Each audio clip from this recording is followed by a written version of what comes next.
Hello, and welcome to the Thyroid Warrior podcast. I'm Ebony, and I'm here as your wellness facilitator.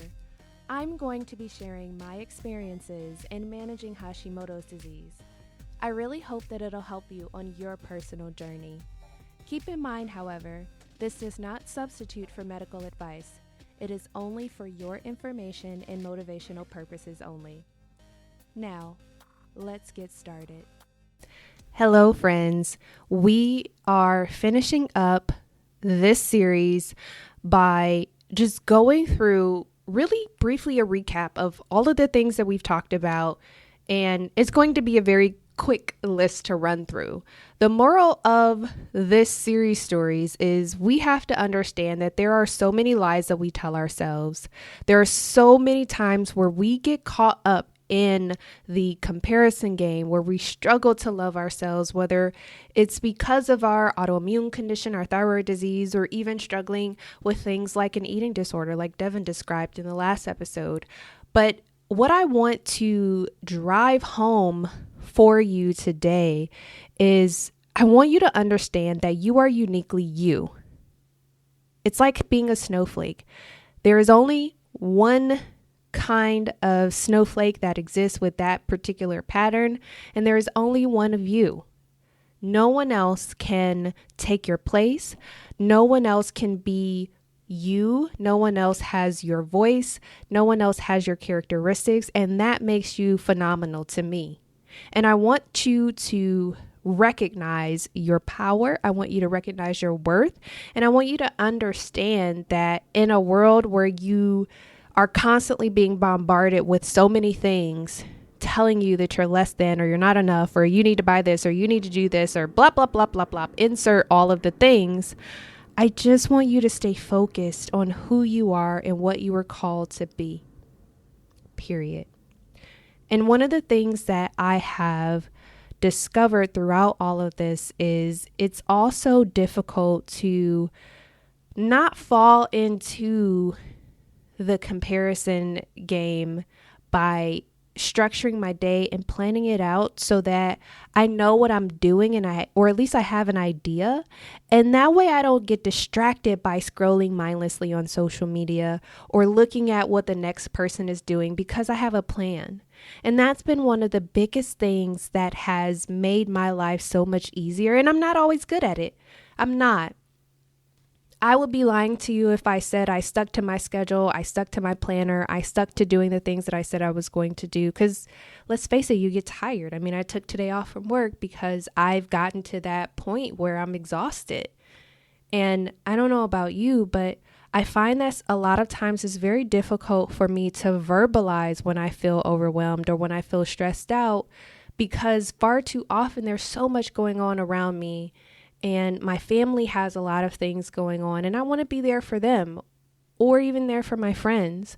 But I had to learn that I also have to allow people to be there for me, and I have to be able to give up something in order to get something back. And I cannot begin to tell you how wonderful it was to wake up without an alarm this morning. I mean, granted, I still woke up at 6:30. But I politely told myself, no, sis, you need to go back to sleep. But I had an idea in my mind of what I wanted to do, even though today had no structure at all. The only thing that I knew I wanted to do was make sure I went to the grocery store because I don't really have any food. And today, taking care of myself by making sure that I had food and getting out before everyone else got off work was my number one priority. Because I've gotten to that point where I'm emotionally drained and I don't have the energy to be around a lot of people right now, given where I am. And I understand that and I recognize that. So just being able to go slow today, to go for a run, to walk, and it was beautiful outside.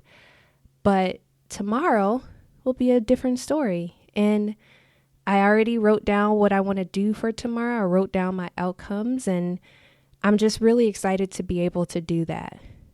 And I really want to encourage you that a part of how you keep it together and focus on that joy and focus on the good is by having a plan and just making sure, even if it's before you go to bed at night or first thing in the morning, write down what you want to accomplish for the day. Write down what you want to get done for the week or for the month, or write out your appointments, or even plan out your meals. And speaking of that, I wanted to make sure that you guys were being held accountable to do that.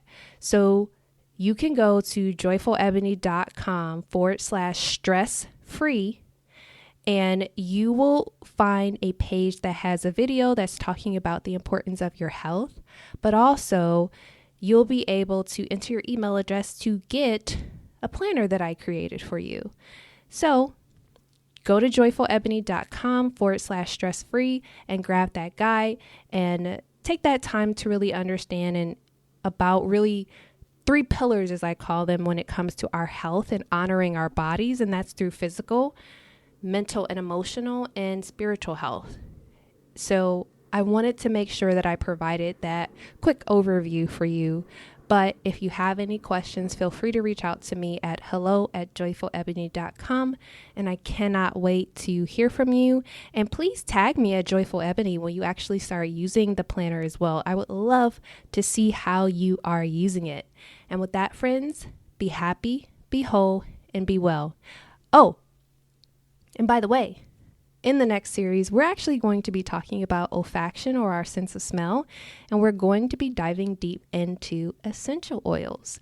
So I'm really excited to bring my experience with aromatherapy to you all and actually give you the real deal and make sure that I'm telling you and educating you about how to use essential oils safely.